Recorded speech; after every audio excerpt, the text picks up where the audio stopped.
with the ever so maximum from those stocks. So this is part 2 of quantum waves. And in our previous lecture, we observed the tunneling effect of particles between 3 regions, okay, despite negative kinetic energy. And to take things off from there, should we have help? So this dimension, this is energy, let's assume this to be potential, this is from 2, this is from 3, so the potential is same as V3 distance. If well, V potential of this barrier is the same as potential of this barrier, and if the kinetic energy of the particle E is less than U1, it's less than U, and also E will be less than V3 since the barrier potentials are the same. Then E minus V1 will be the same as E minus V3, and this will give us a negative value because E is less than V. And so we will observe that when E is less than V, the particle will not possess sufficient energy to break through this barrier and then get into the well. And as such, we see that the de Broglie wave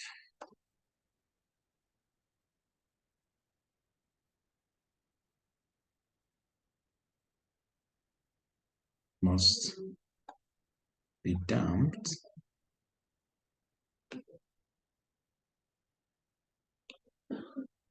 and not propagating.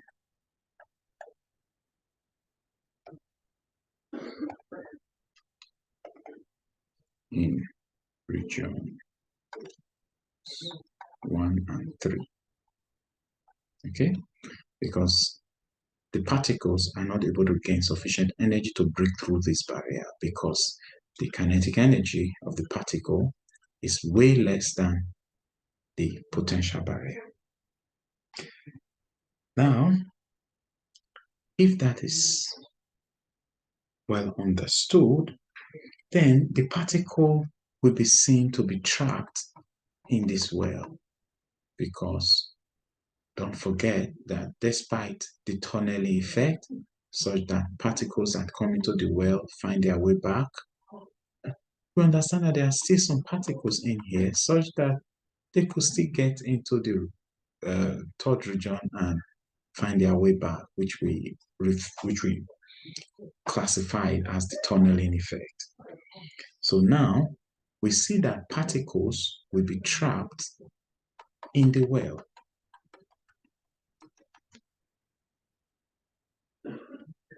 And then they will be bound in this region with finite probability of penetrating a small distance into the wall and then turning back. Okay, so they could penetrate into this wall and then they turn back, they penetrate into this wall and then they turn back. Now, this effect where these particles now have to be in this wall, therefore result in some discrete energy levels, okay?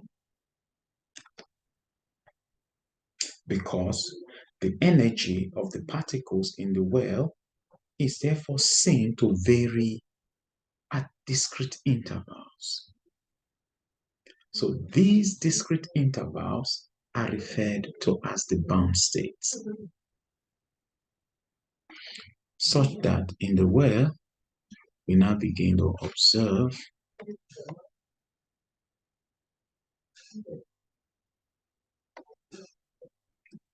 first, say we have this sort of n. We now see that this level n.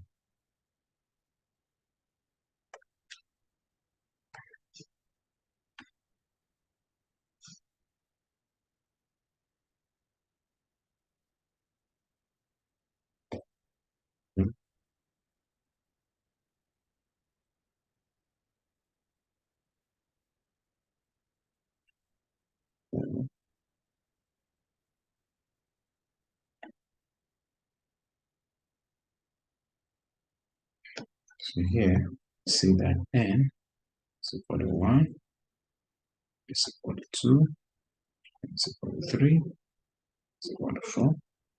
Then we now see that this, therefore, since the wave function now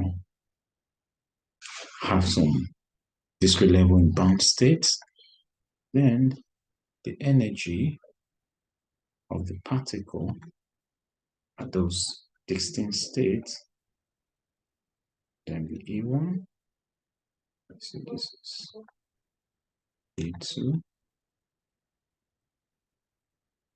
so this is E3, so this is E4. Hence, the energy of the particles inside the well is quantized. That is, they are occurring at discrete intervals, E1, E2, all the way to En.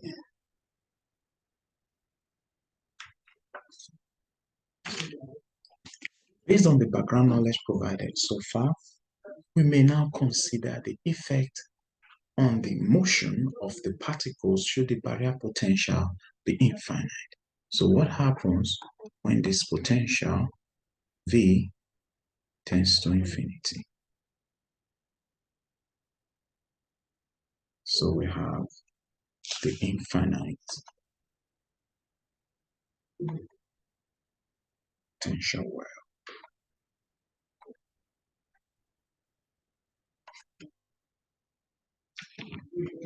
So in this case, let's assume we have an infinite well. So let's just use this dot to show that it extends to some infinite value.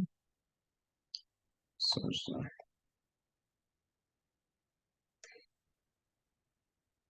this is E. Then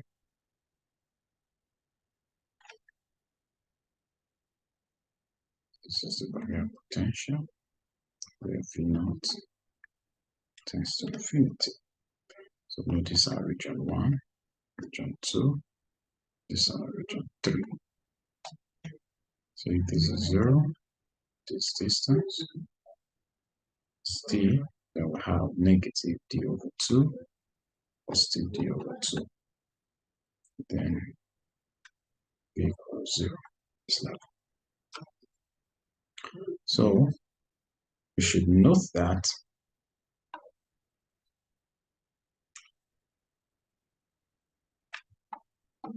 in region 1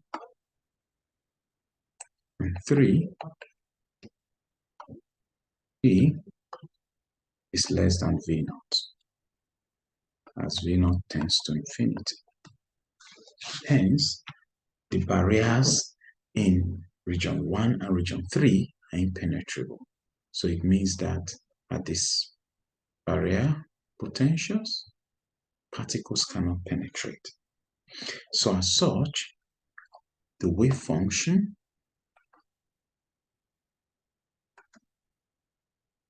functions in region 1 and 3 will vanish. Okay, so if at these intervals the particle cannot penetrate, then it means the wave function at this barrier will be the same as the wave function at this barrier will be equal to 0. Therefore, the particles will be seen to be confined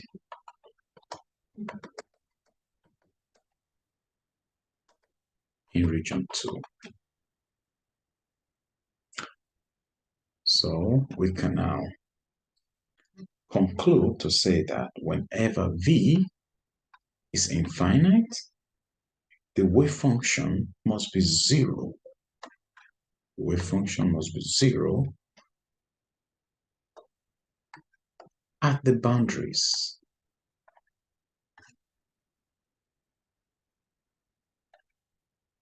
To satisfy the Schrödinger equation.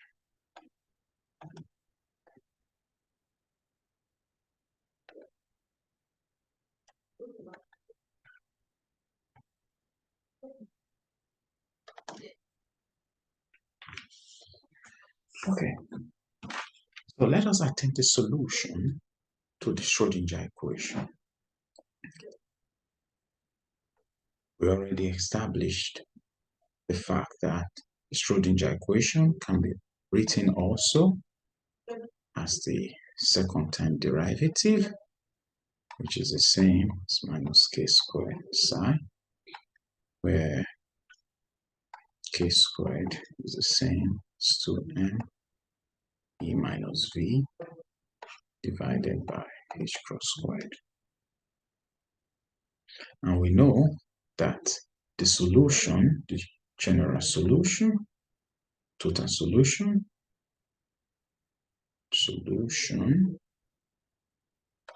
to the second order derivative is the same as a sine kx plus b cos kx. Now we'll have to solve for a and b, but we already established that for the infinite well, where this is the barrier potential V equal to infinity, that at these barrier potentials, psi is equal to 0. The wave function is equal to 0 at the boundaries.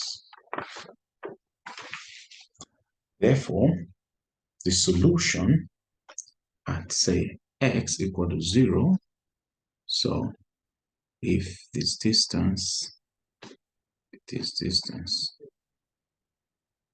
d, so it means it's at x equal to 0 here, then at x equal to d. So it means at x equal to 0, the wave function will be 0, that's the boundary. Then at x equal to d, at this boundary, the wave function will be 0.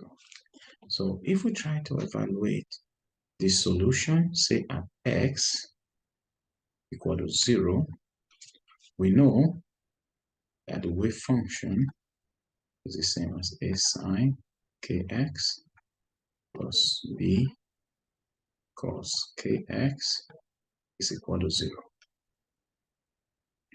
And to achieve 0 value, let's assume that assume that kx is equal to 0.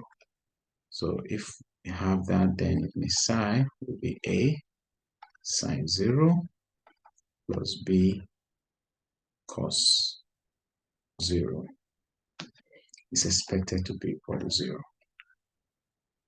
So in this case, we know that sine 0 will reduce to 0, while cos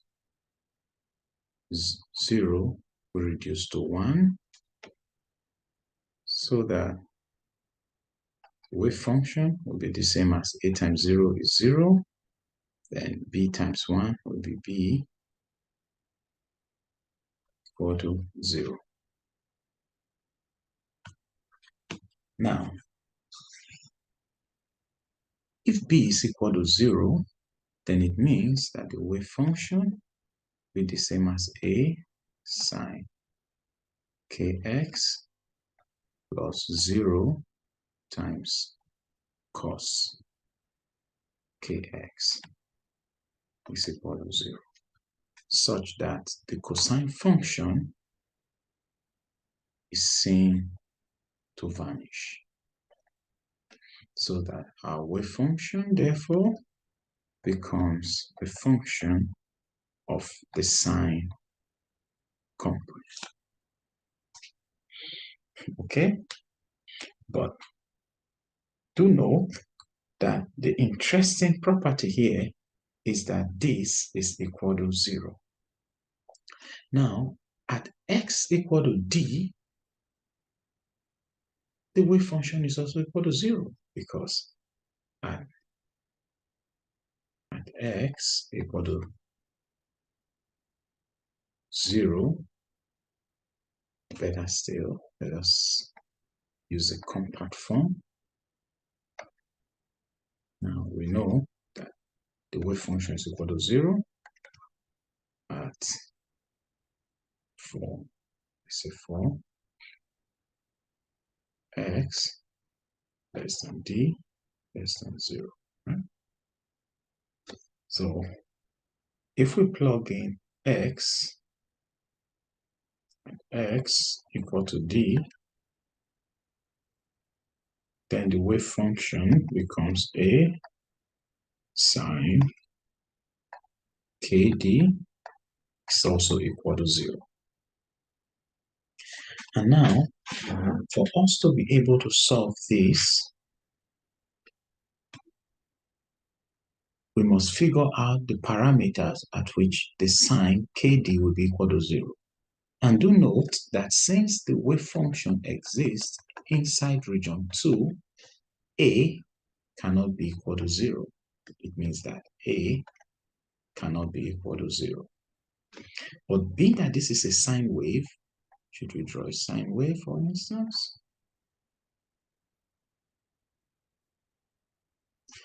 We observe that at the crossing point 0, pi,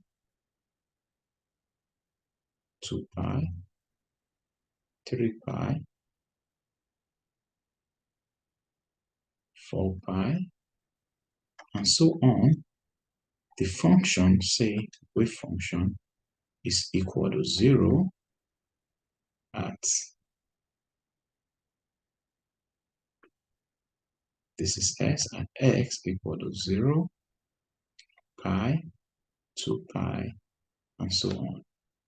Hence, this function, let's say this entire function, will reduce to 0, that is sine kd will reduce to 0 at kd equal to n pi, integers of pi. So integers of pi. Okay, this is the same as n pi. So when n is 0, it is 0. When n is 1, it is pi. When n is 2, it is 2 pi. When n is 3, it is 3 pi. When n is 4, for n equal to 1, 2, all the way. So from this now, you can now see that k dot d is equal to n pi, such that k is the same as n pi over d. Good. But also recall that K is the same as square root 2m E over H, not H cross, because the bracket is not there. Yeah, H cross. Now, let us come back to our well. Now, this is the infinite well model. V has some infinite value. So it means the walls are impenetrable. So should the signal attempt to go in here? Well, the idea is it remains bounded in this region. Hence, we cannot take the difference with respect to the potential, right? Such that the constant K in the well, which is K2 in our case here, will be dependent on the kinetic energy of the particle in this well. Now, if it were possible for the particle to penetrate through, then we would have been able to relate the transmitted with the reflected and the incident wave. But in this case, the walls are impenetrable, and then we don't have the reflected or the transmitted component. Okay, so that is what it is. Good.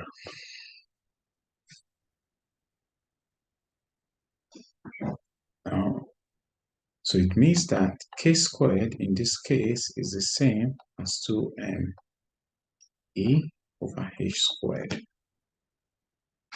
Okay, so now that we have this parameter, we also have from our analysis at the boundary that k is this, so that k squared will now be the same as n squared, pi squared, t squared.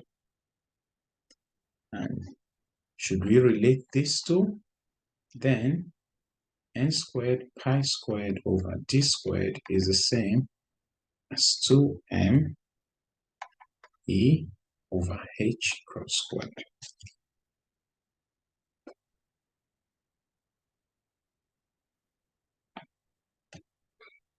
Then the energy, the particle, will now be the same as n squared pi squared h cross squared over 2m d squared. For all values of n, taking on integer values from 1, 2, 3, all the way. And you will note that the energy is directly proportional to n squared, such that values of n greater or equal to 2, for such values of n greater or equal to 2, the energy level doubles. So if E is equal to 1, for instance, then n to the power of 1 squared will be equal to 1. If E is equal to 2, for instance, 2 squared will be equal to 4. If E is equal to 3, 3 squared will be equal to 9. So you see that the energy level doubles as n increases from 2. So that if this is the first energy state E1, we are going to look at twice of this. So this will be E2, and then even twice of this too will be E3, and so on. Okay, but our solution is still not complete because the wave function is seen to be a sine kx.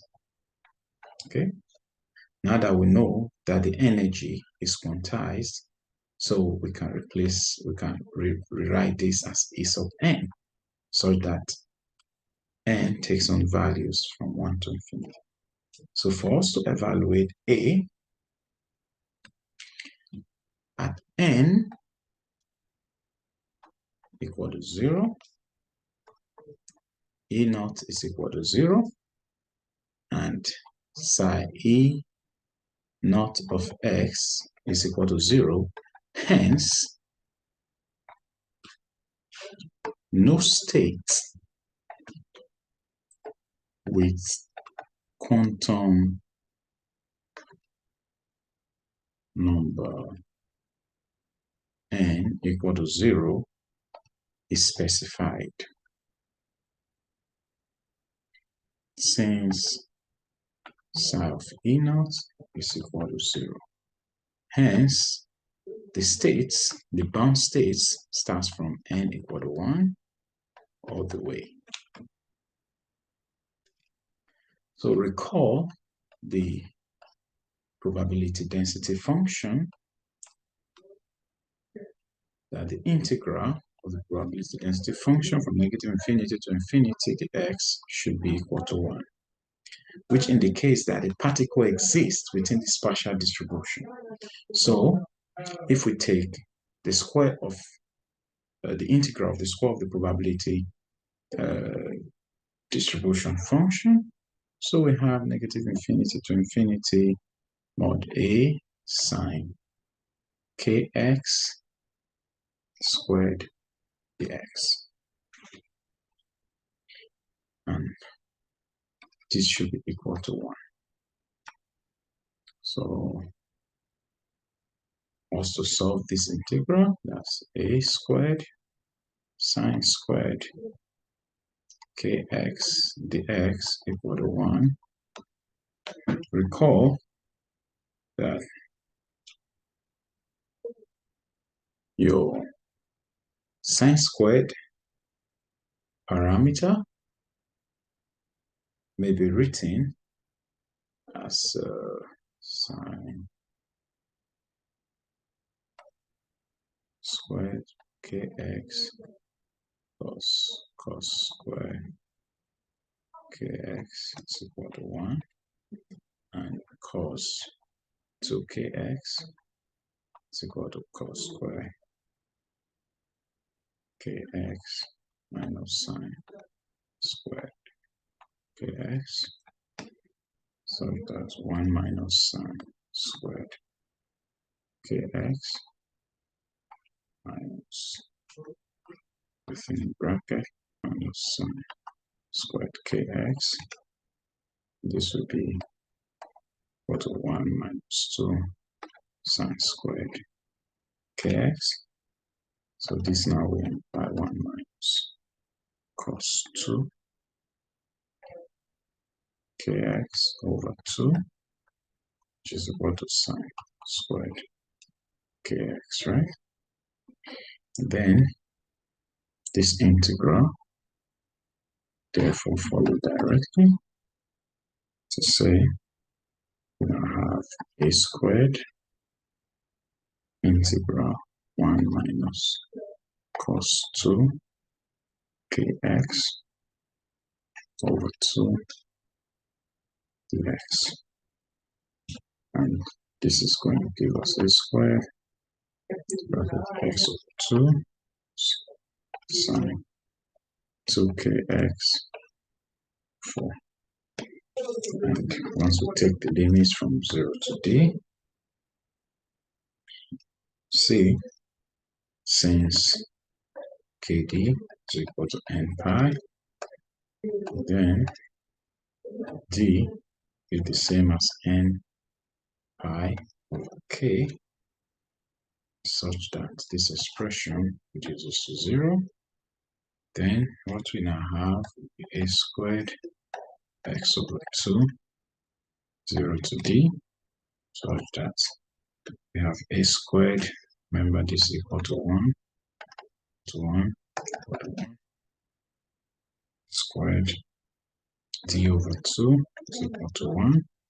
Therefore, a will be the same as the square root 2, then 2 divided by d. Hence, the wave function will therefore V square root of 2D sine kx.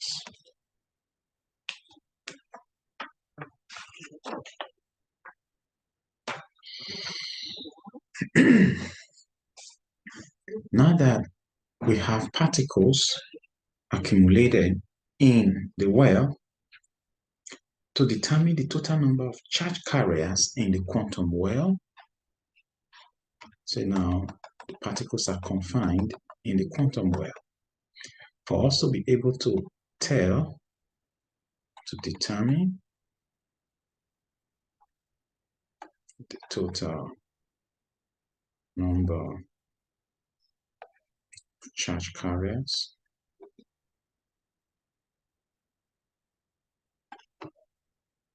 in the well. Now we'll take the product of the density of states and the probability that the state is occupied. That is P of E and G of E. And then integrate over the energy interval. That is N, which is the total number of carriers in the well, will be the integral over energy interval, the density of state, and the probability that the state is occupied. The G of E is the density state, and P of E is the probability that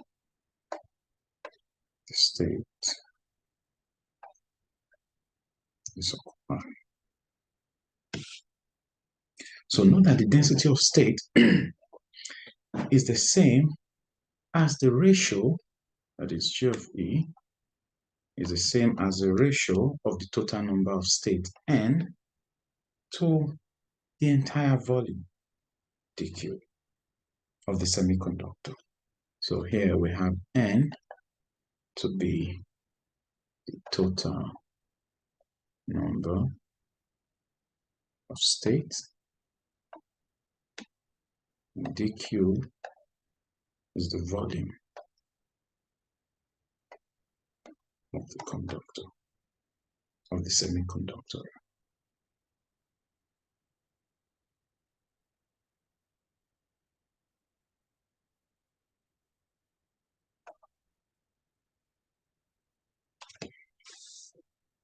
And should we consider a 3D plane, say where the particle is localized, for instance, and then consider the spherical shell,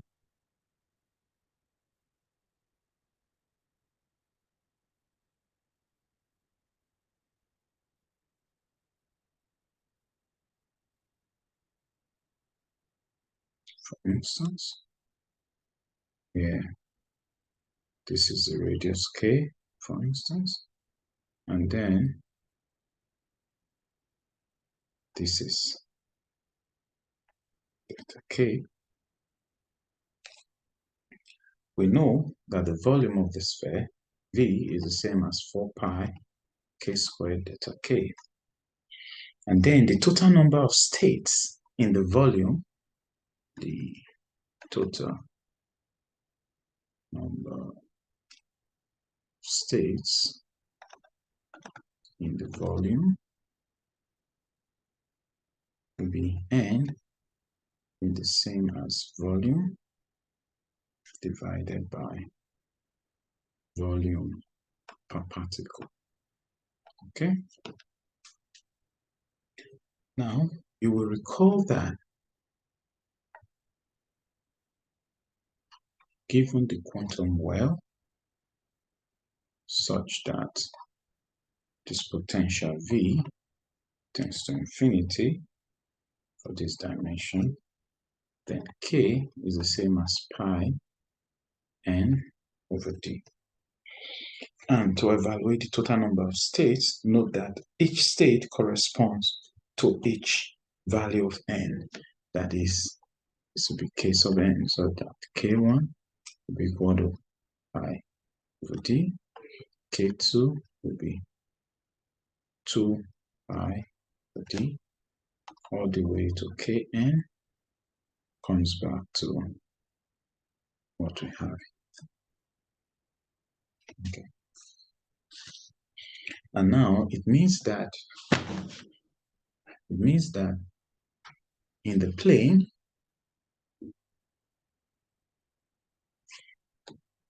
that the particles are spaced n over d apart. Okay? The difference between the distances is n over d.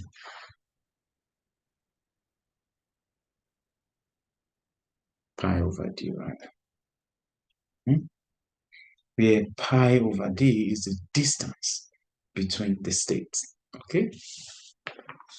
Now, if that is clear, then should we consider the three-dimensional case again? You'll observe that these particles can actually be aligned to be n pi over d apart,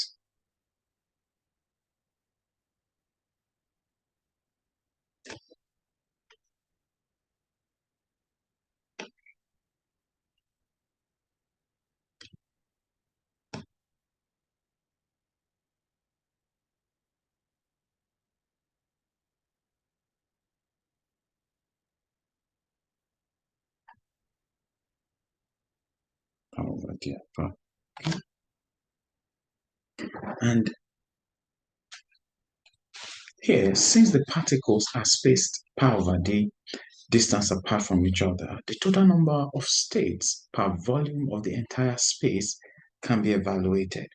And here, you see that should we consider probably the state relative to the other state?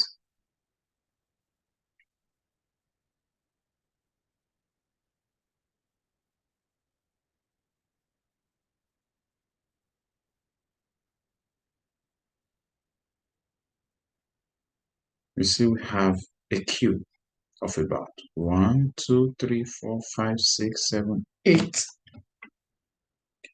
possible states here, such that the volume density of one particle of these 8 particles here in this lattice structure will be the same as 1 over pi over d cubed, which is 1/8 of 8 particles, right? So that the total number of states in the spherical shell per volume will now be n over d cubed, which is the same as 1 over 8, 4 pi k squared delta k, which is the volume of the sphere, divided by pi over d cubed. Now, this will give us 1 over 8, 4 pi k squared delta k, divided by pi cubed times d cubed. Then we have that this is the same as 1 over 8, 4 k squared delta k over pi squared. And this is the density of state in a certain volume in K space.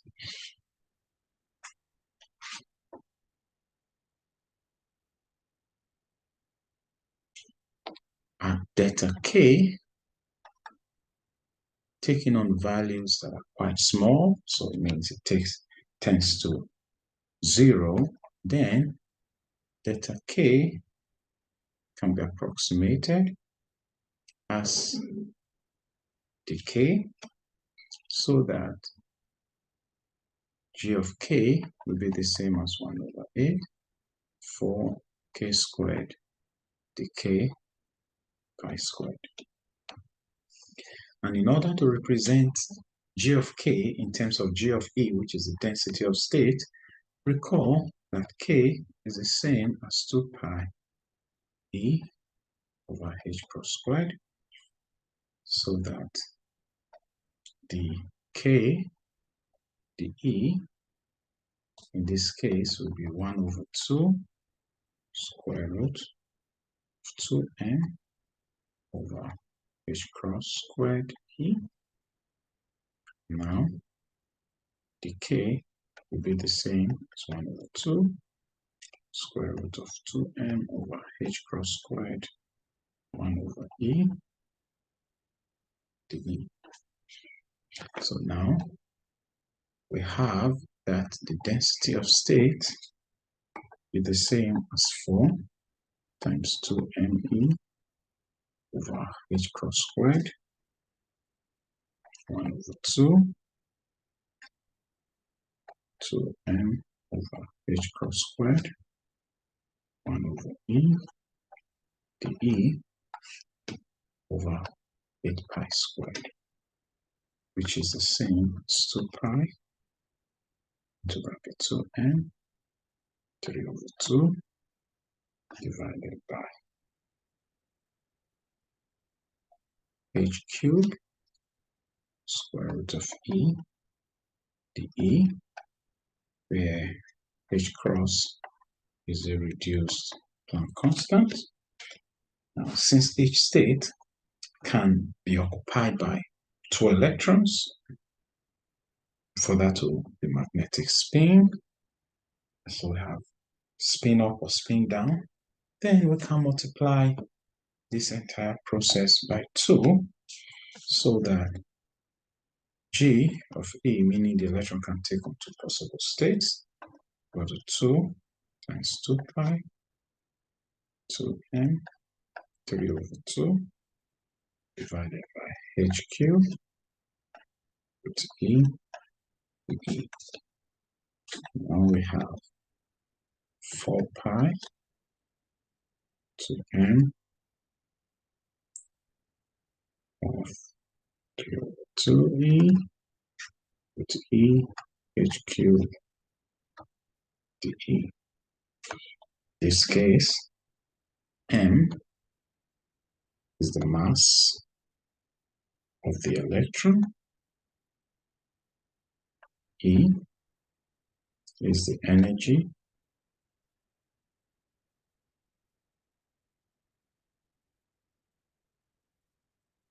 of the electron, and H is the Planck's constant.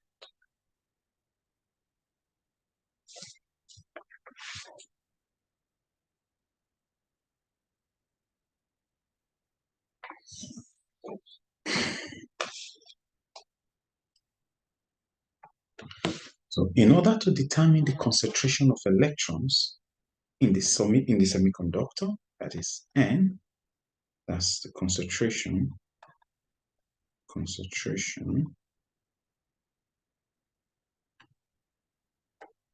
of electrons, in the same way as P is the concentration of holes. So for us to consider the concentration of electrons, we have that the concentration of electrons N is the integral of the Fermi factor, the integral of the product of the Fermi factor and the density of state, where Phi is the Fermi factor, which is the average number of electrons per state, or better still, the occupancy, right? And G of E is the density of states.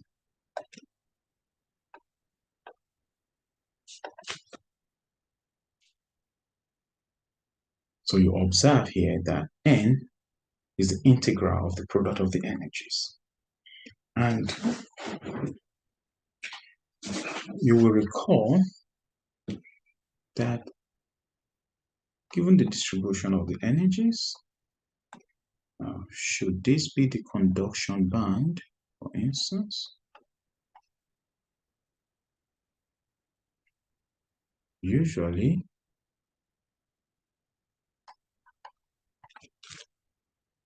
the Fermi level will be below the conduction band. Okay. Now, this assumption is made for, well, in, will I say, semiconductor physics, right? Semiconductor physics.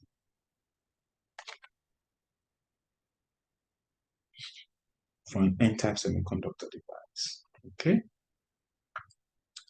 Such that this distance is usually far, far greater than 3 kT.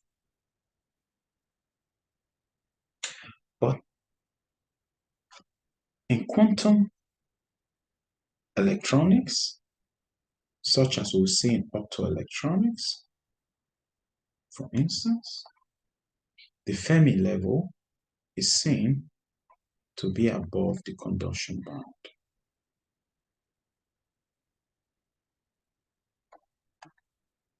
Okay, while the same applies for the valence band when estimating for the concentration of the holes. See, if this is the valence band, then the Fermi level for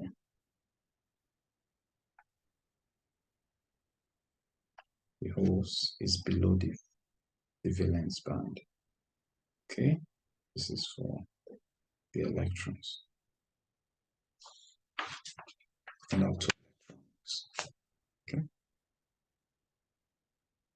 now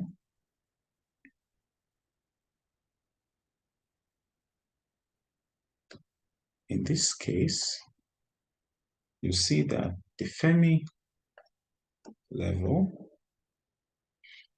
is the same as exponential minus E minus EF divided by KT, such that the density of state is the same as K of root E minus EC.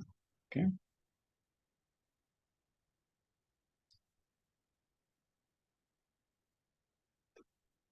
Hence, the Fermi level is negative exponential by this assumption, which is badly violated in optoelectronics.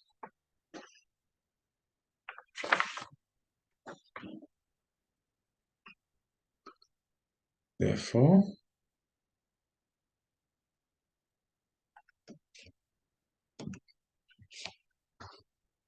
we have that since N is the same as the integral of the Fermi level and then the density of states, E, we therefore have the 4 pi HQ as investigated earlier. So M, that's the mass, effective mass of the particle, to integral E sub C, infinity E minus EC over 1 minus exponential minus EC over KT.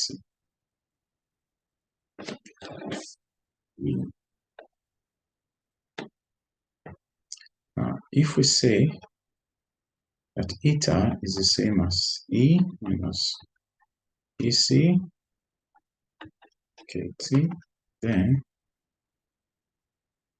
the eta will be the E KT, then the E will be the eta KT, so that N will be the same as 4 pi HQ and N KT 3 over 2 integral 0 to infinity square root of eta 1 plus exponential eta minus BC C F divided by KT.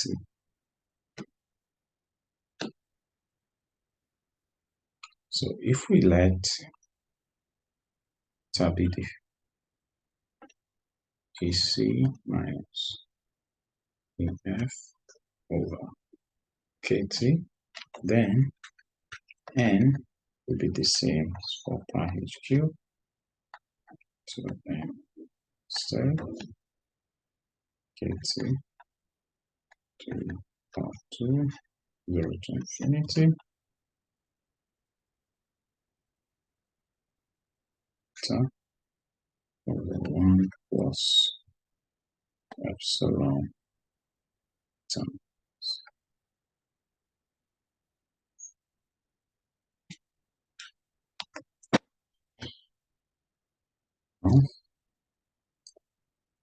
N will be the same as 2 over so C integral 0 to infinity 1 plus 0 eta zeta F. And this tells us how far the Fermi level is from the conduction band. So with this, we can tell the distance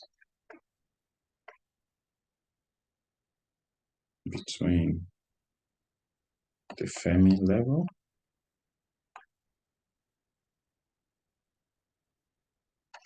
the conduction band. Where N sub C is the effective density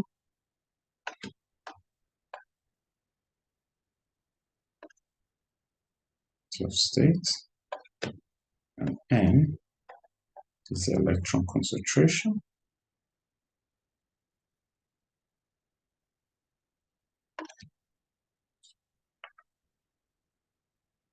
so that if we have this for the valence band,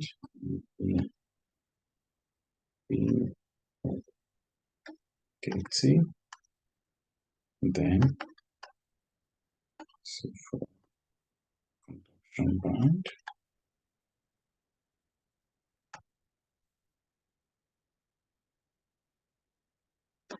then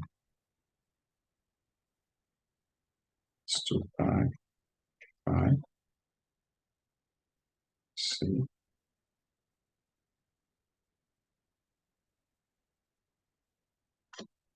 pi E is the same as 2 over.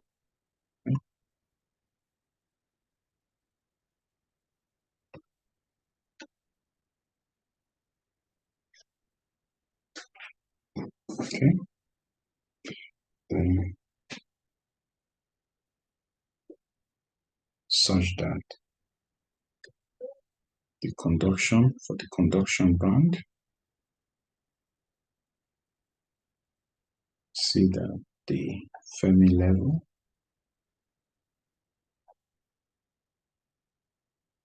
is higher, is above the conduction band, while the Fermi level for the holes. The energy of the Fermi level for the holes is below the valence band.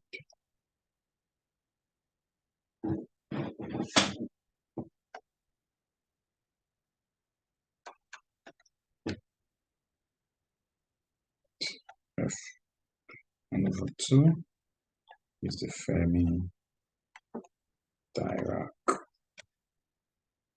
integral.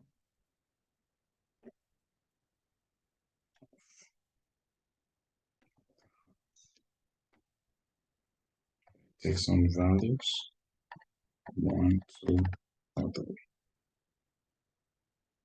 Okay, and K is the Boltzmann constant.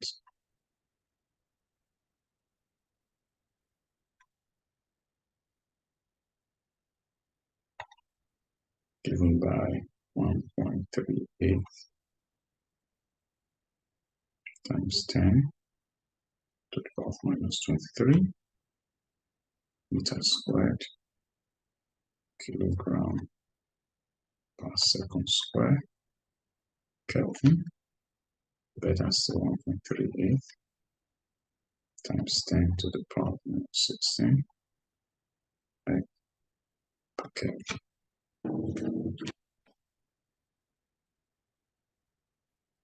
So the electron concentration and the hole concentration follows directly.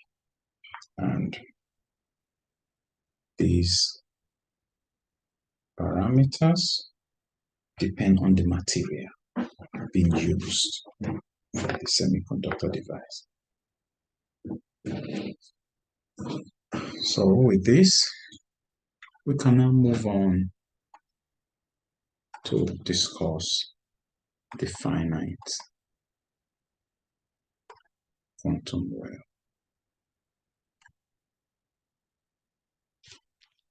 So recall for an infinite quantum well that the energy eigenvalues corresponding to the wave function is given by En equal to h cross squared pi squared n squared over 2 mt squared when V0 tends to infinity, such that the wave function is 0 outside the well, right?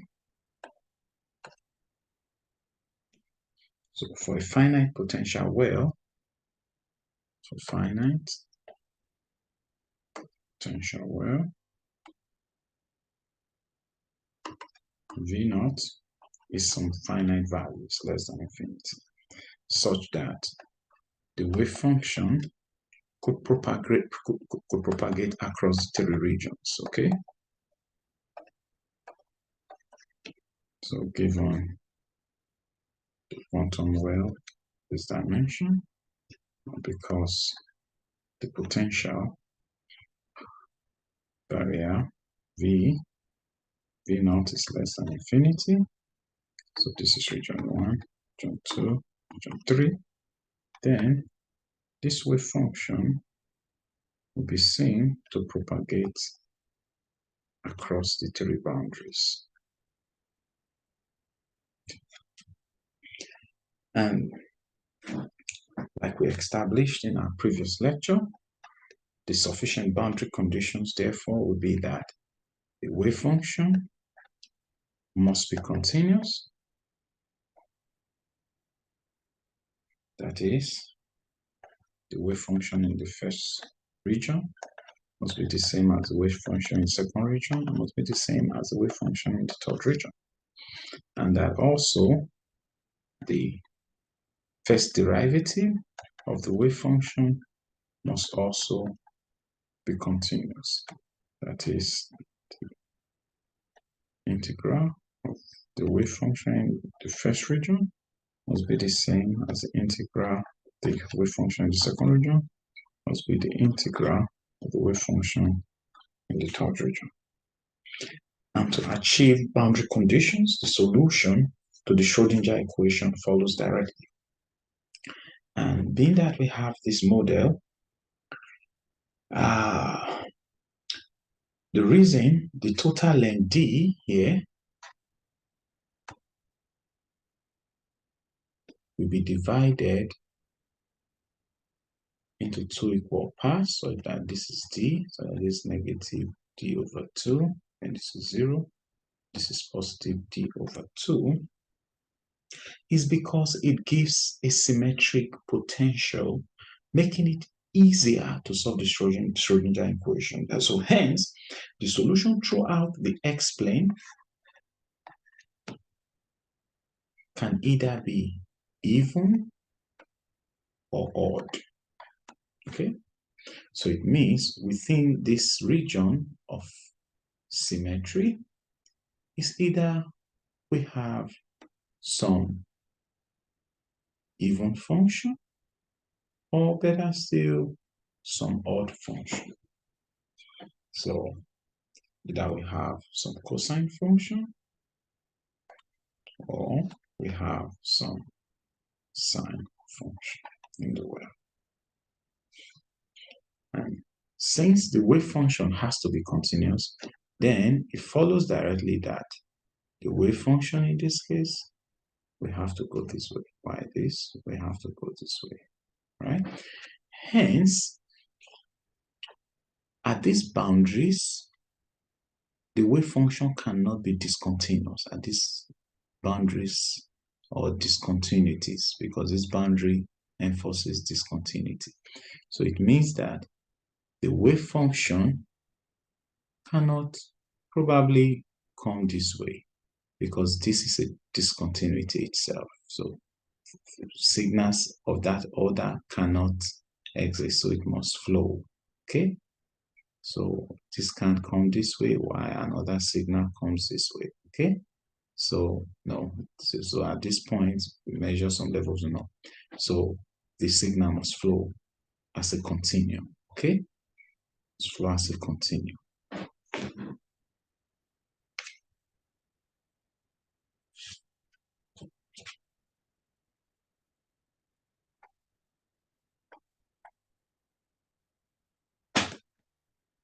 So hence inside the well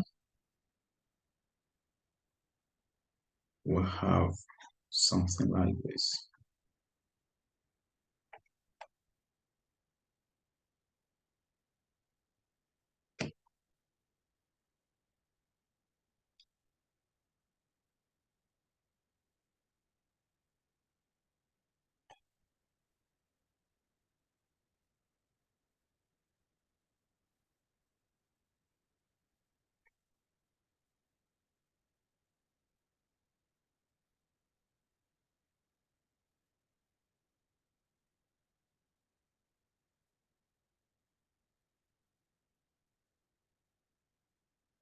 Okay, which is n equal to 1, n equal to 2, n equal to 3, n equal to 4. And this tallies with the energy levels, okay?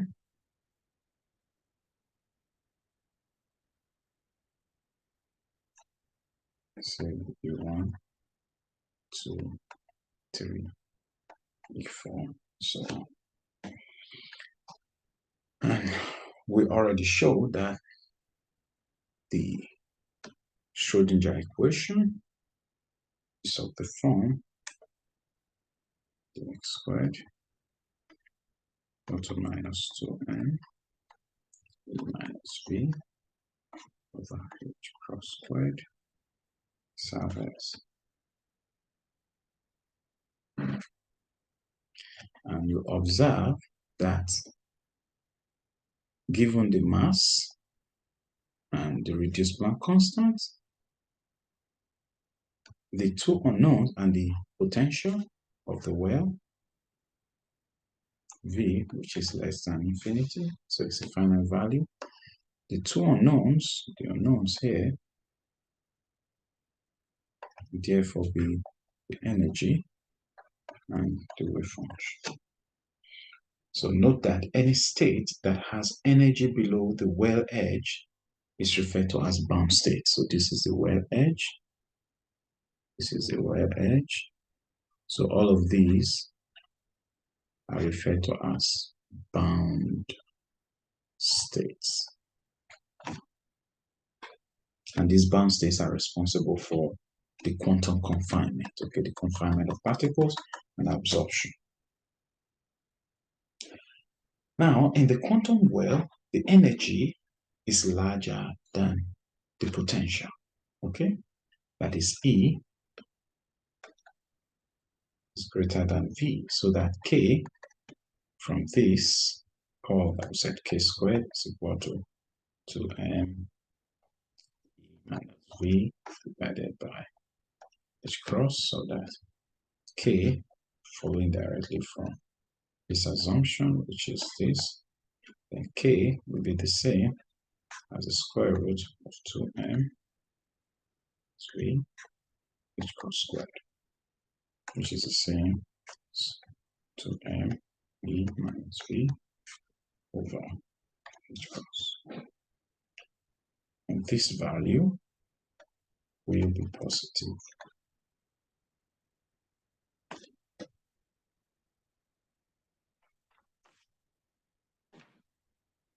Since the Schrodinger equation is of the form d squared phi of x dx squared or minus k squared psi of x, the solution will be the sum of sinusoids. And outside the well, the coefficient 2m E minus V over H cross is negative.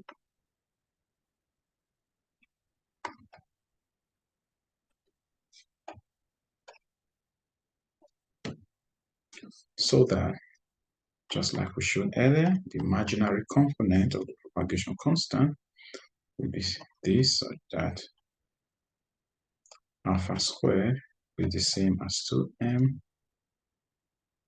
V minus E over H cross squared.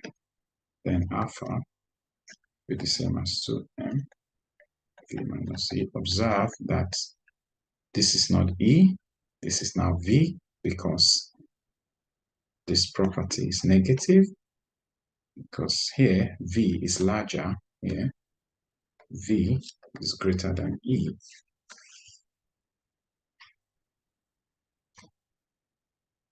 Over H cross squared for E less than V. So according to the symmetry theorem in quantum mechanics, if we have a symmetric potential, the solutions are either even or odd, or odd complements, but cannot be both. So it means that should we decide to enforce an even symmetry by dividing this well into two equal halves, a minus d over 2, d over 2, then the solution inside this well can either be even, which is a sine function, or odd, sorry, that's cosine function, even is cosine, or odd, which is a sine function. Okay, and recall that the boundary condition states that the wave function must be continuous and the derivative also must be continuous. Okay, hence,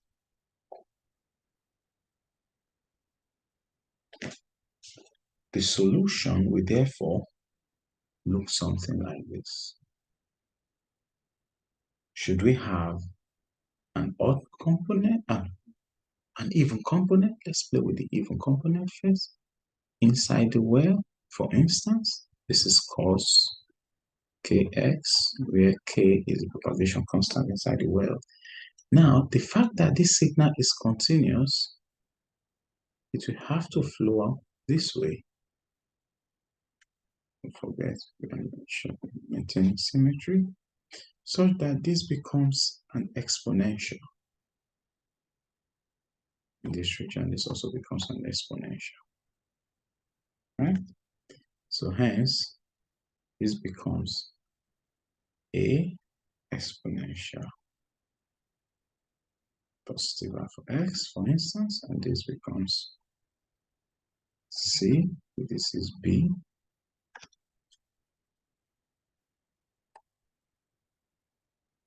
this is B, and this will be C exponential negative alpha x. And since region 1 and region 3 are symmetric, this region 2, then A will be the same as C. And should we consider the boundary at negative d over 2, positive d over 2?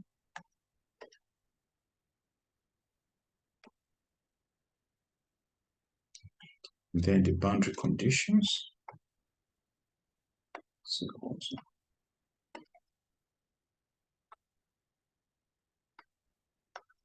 to derivative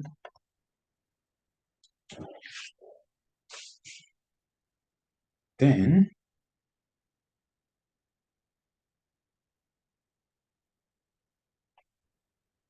since the wave function must be equal in boundary 1 and boundary 2, then a exponential positive alpha x will be equal to b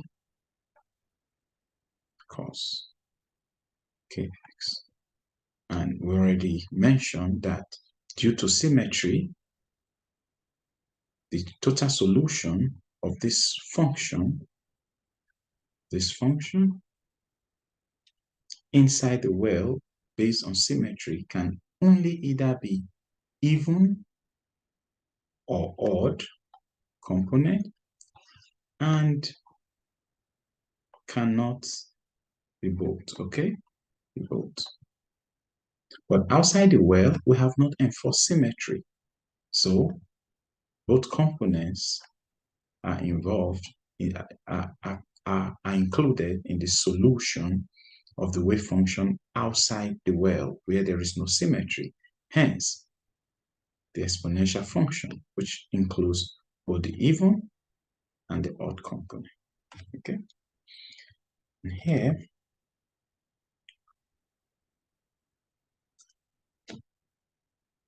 we can now place this properly since this is equal to the first boundary condition. The wave function is continuous, so a exponential positive alpha x is equal to b cos kx.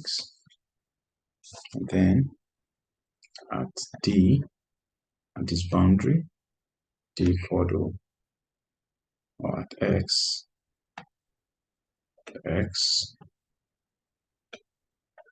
equal to negative d over 2, then we have a exponential positive alpha negative d over 2 equal to b cos k dot negative d over 2. And we already know that cos minus x is the same as cos x. Then a exponential minus alpha d over 2 will be equal to b cos k d over 2. So this is our first equation. And the derivative of this, of the function in region 1 is the same as that in region 2. So if we differentiate this, so that will be alpha a exponential positive alpha x, and it's equal to, if we differentiate cos, that will give us minus k b sine kx. Now at x equal to negative d over 2, we have alpha a exponential positive alpha into bracket minus d over 2 is equal to minus k b sine k dot minus d over 2. But recall that sine minus x is the same as minus sine x. So we get rid of the negative sign so that alpha a exponential minus alpha d over 2 would be the same as kb sine kt over 2. This is our second equation.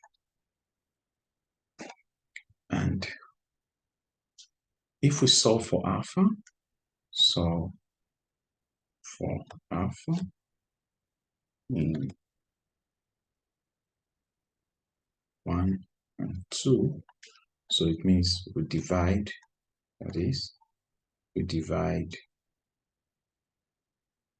2 by 1 such that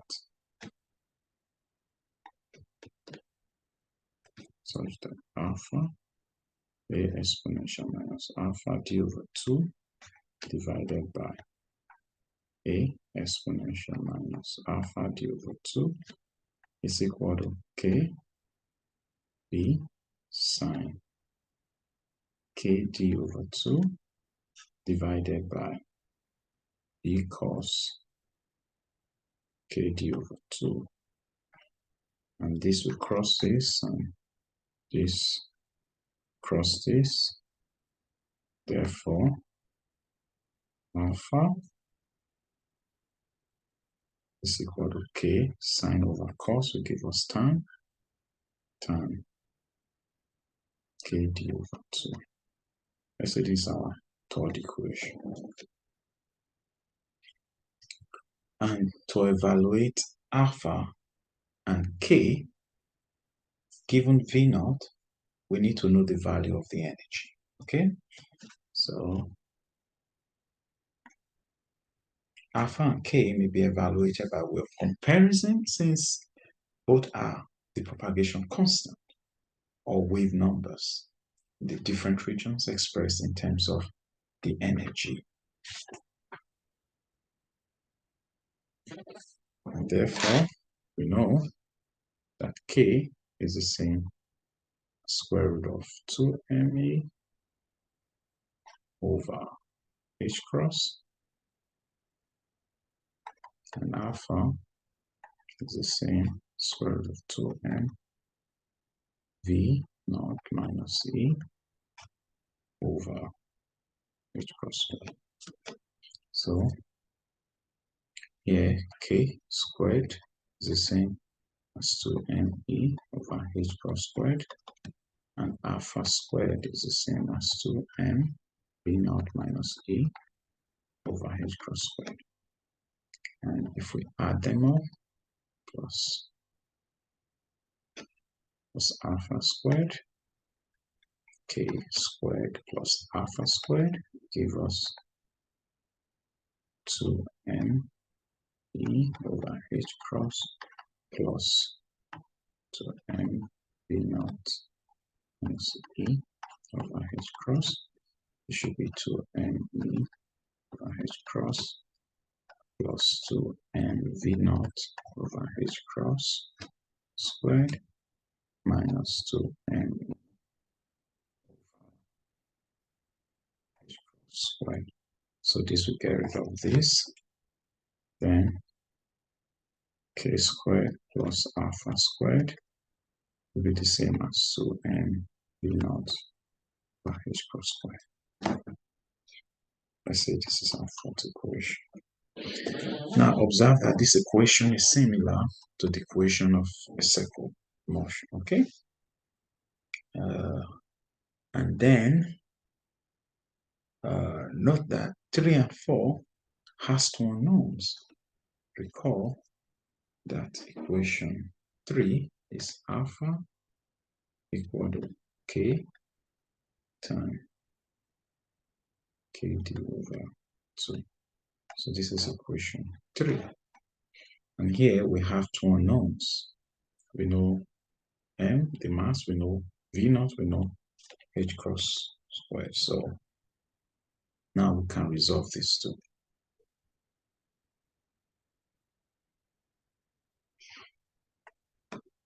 So we have alpha equal to k times k d over 2, right? This is 3. And then we have k squared plus alpha squared equal to 2m v naught over h cross squared, which is our fourth equation. Now, if we multiply, let's say this is our, yeah, let's say we play with this first. Now, if we multiply through by d, then we have alpha d equal to kd times kd over 2. Then that's multiply by d, and then divide through by 2. That will be alpha d over 2 kd over 2 times kd over 2. So if y is equal to alpha d over 2 and x equal to kd over 2, then can write this in terms of x and y times x, right? In a similar vein for this, let's say we multiply by d squared. So that will be alpha d all squared. Let's take it symmetry. Let's say k d squared, then alpha d squared equal to 2m v naught over h cross squared d squared, right?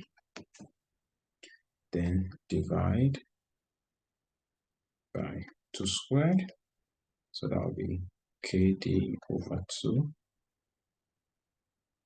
squared plus alpha d over 2 squared will be equal to 2m v naught d squared over 2 squared h cross squared.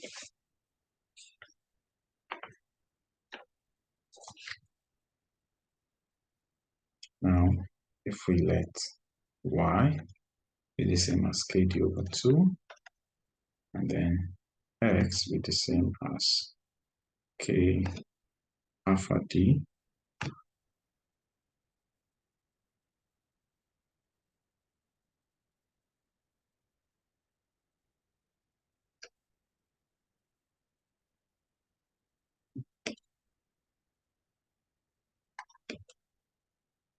d over 2, and then r naught squared be the same as 2m v naught d squared over, this is 4 h cross. Then we equally have that y squared plus x squared is equal to r naught squared. And now we have two systems of equation, that is y equal to x times x, and y squared plus x squared is equal to r naught squared. Now this is the equation of a circle with r naught intercept, and we already know that r naught squared is the same as 2m v naught d squared over 4 h cross squared. So meaning as v naught increases, r naught will also increase the intercept. Now to designate the intervals, of the axis, recall that x is the same as kd over 2, such that k is the same as 2x over d. Now, where the energy k is the same as 2me over h cross squared, then k squared is the same as 2me over h cross squared, such that E is the same as k squared h cross squared divided by 2m. Now, E will be the same, should we substitute for k, 2x over d squared h cross squared over 2m, which would be the same as h cross squared over 2md squared times 2x squared. Now, the 2x squared component can be rewritten such that 2x squared over pi is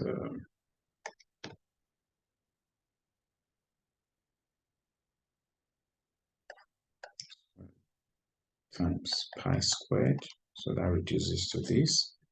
It's also the same as x over pi over 2 whole squared times pi squared,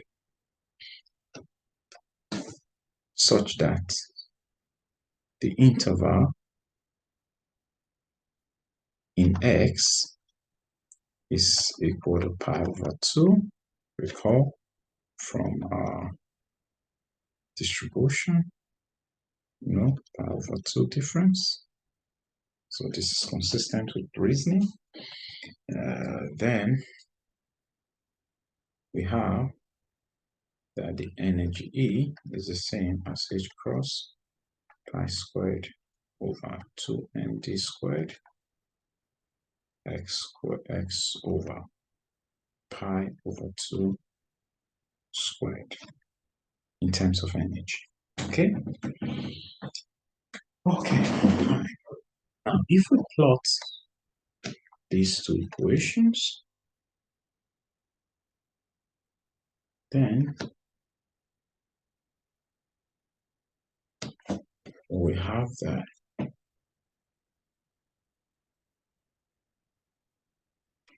this is in terms of x. We have established that the interval, which is 0, the origin, then pi over 2 interval, so this will be pi. So the next will be 3 pi over 2. The next will be 2 pi. The next will be 5 pi over 2. And the next will be 3 pi, and so on, right? Now, if we, let's say, choose this off,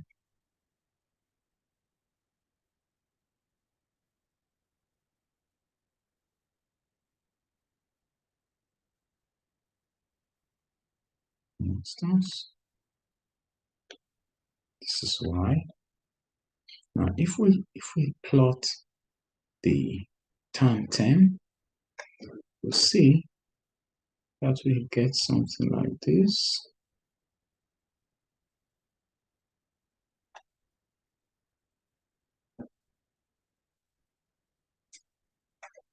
Which are the given functions. So the next interval will be pi.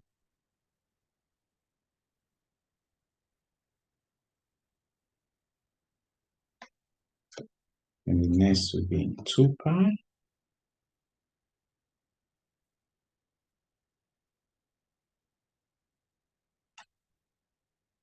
And so on. And when we plot the equation of the circle, depending on the value of V naught, okay, so if the value of V naught tends to 0, then arrow naught will also tend to 0. So depending on the value of V naught, let's assume this is what we have. So this is arrow naught here, right? So these are the even states. Okay, even state. So at n equal to 1, this is n equal to 1, this is n equal to 2, n equal to 3, n equal to 4, n equal to 5, n equal to 6. So now we have this point, then at n equal to 2 is even, at n equal to 2 pi is even, all of that. Now, the point of intersection between the circle and the tan function gives us information about the energy level.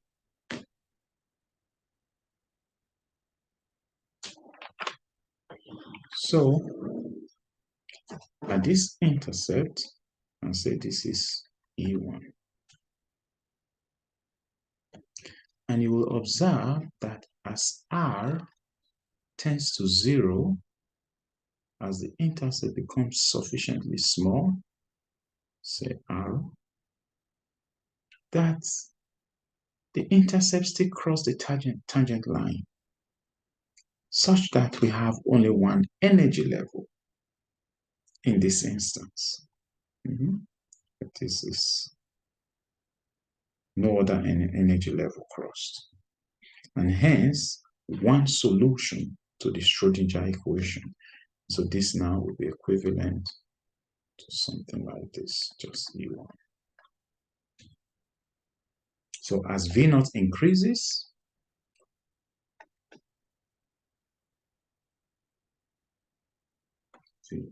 then R naught also increases. So you see we have multiple energy levels, where now we have not plotted the odd functions. So we are supposed to have another odd function, which is going to be the cotangent crossing this point.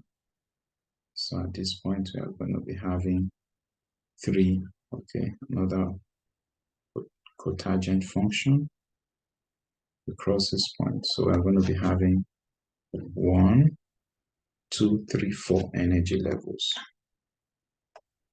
1, 2, 3, 4, E1, E2, E3, E4. Okay, but do not worry about this for now. We're going to show it. We're going to show that shortly. So hence, the energy is of n is the same as h cross squared, pi squared, n squared over 2md squared. It's quantized. Okay, so the energy in the well or in any confinement is quantized. Now let us consider the odd states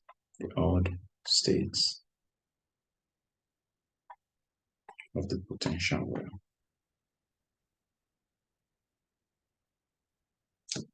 So now we already considered the even state. So now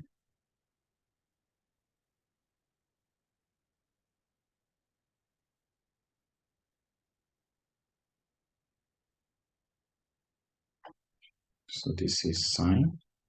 So let's assume we have d exponential minus alpha x here. We have g. So we can say this is f sine kx. Because due to symmetry in quantum mechanics, we can only have either a sine function or a cosine function within the boundaries of symmetry. Okay. While the unbounded regions without symmetry can take on the complete solution of the exponential function, which is the sum, which is the combination of both the sine and the cosine function. Okay. Now, just like in the case of the even function, we have to solve for the wave function based on the boundary condition. We know that the wave function in region 1 must be the same as in region 2. And then the derivative of the wave function in region 1 must be the same as the derivative of the wave function in region 2. And on solving, by way of using the same pattern of algebraic manipulations, we see that y is the same as minus x, cotangent of x, y x squared plus y squared is the same as r naught squared. And here you will see that we have minus k squared d over 2 cot k 2 d over 2 is equal to alpha d over 2. Okay, and this is the same. And when we plot this,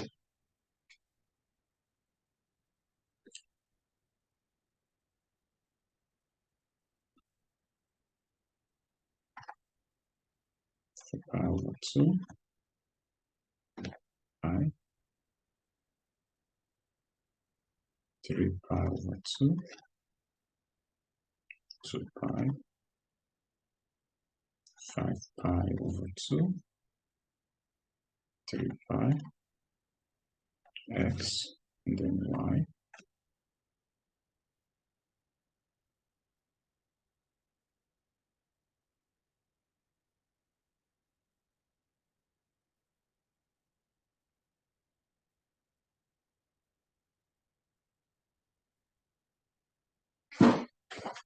Now you observe that for the cotangent function, we are going to have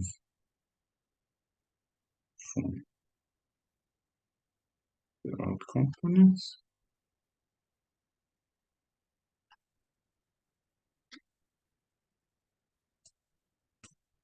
and 3 and 5.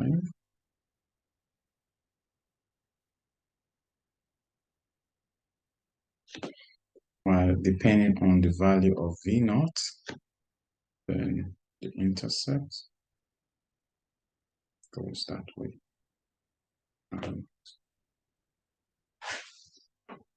Here these are the odd components.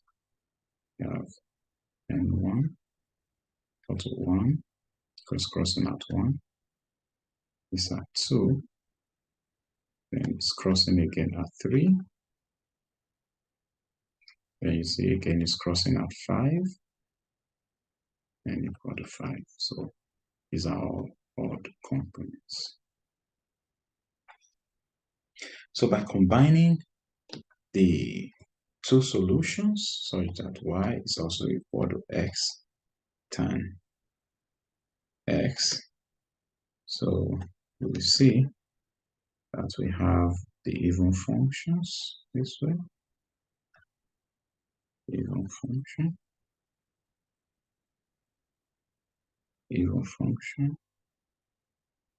and so on. Okay, there, these are the even.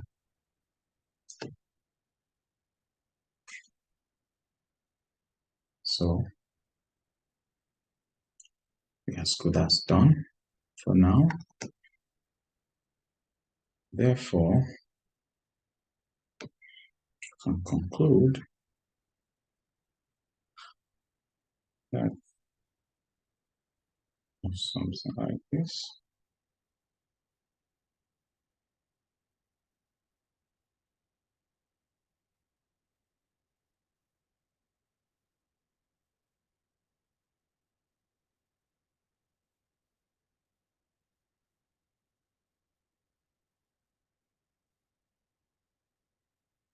Uh,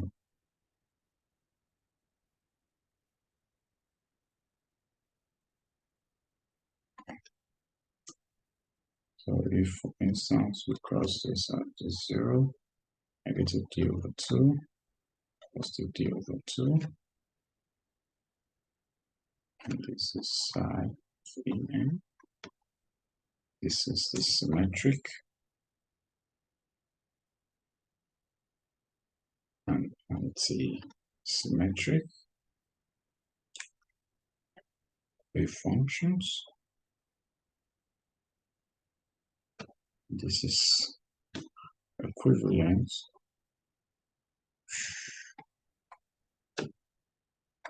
to the quantum well description.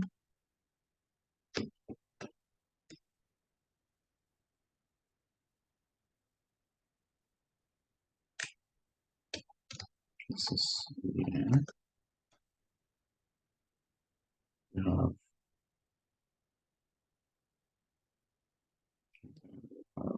separate this separate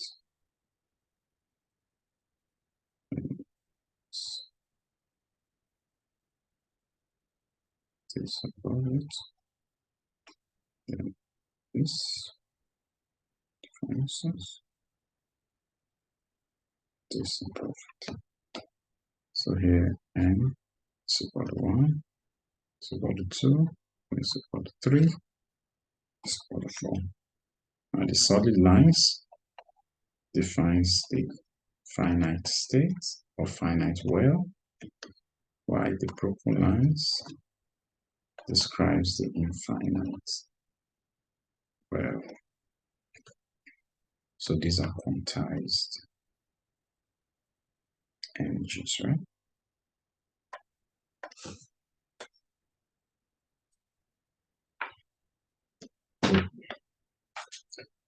So note that the wavelength of the corresponding de Broglie waves in the bound state will always be larger in the finite well, in the finite potential well, than those in the corresponding infinite potential well. And the corresponding wave functions for the finite potential well will not vanish at the boundaries, as we already showed, as we have shown already, allowing the wave functions in the wall region 1 and 3 of the finite potential well to be finite. Also, since the wave functions are finite, damped exponential waves in region 1 and 3, they imply that the particle actually has a finite probability of penetrating the wall regions from the kinetic, where the kinetic energy of the particle in the bound state is negative, as we already like to show. So compared to the infinite potential well, the overall wave functions in the finite potential well are more spread out than the corresponding wave functions in the infinite potential wells. And based on the Heisenberg uncertainty principle, since the wave functions are more spread out, the uncertainty in the momentum or the difference between positive K2n and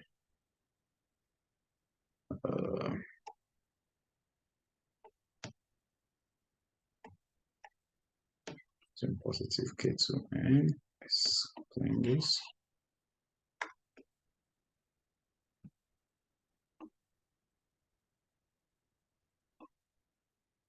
And the negative K2n values must be smaller in the finite well potential.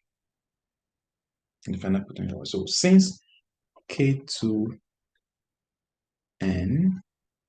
that is K2n, values are smaller, it implies that the quantized energies, as you can see here, are always downshifted in the finite potential well from the corresponding quantized energies in the infinite potential well. You see at this level, the finite potential energy level is downshifted in comparison with the infinite energy, potential well energy level. That's fine. Well, I think at this point, uh, we'll say, well, having provided a summary, it's a good place to stop, and hope to see you in our next lecture. Bye for now.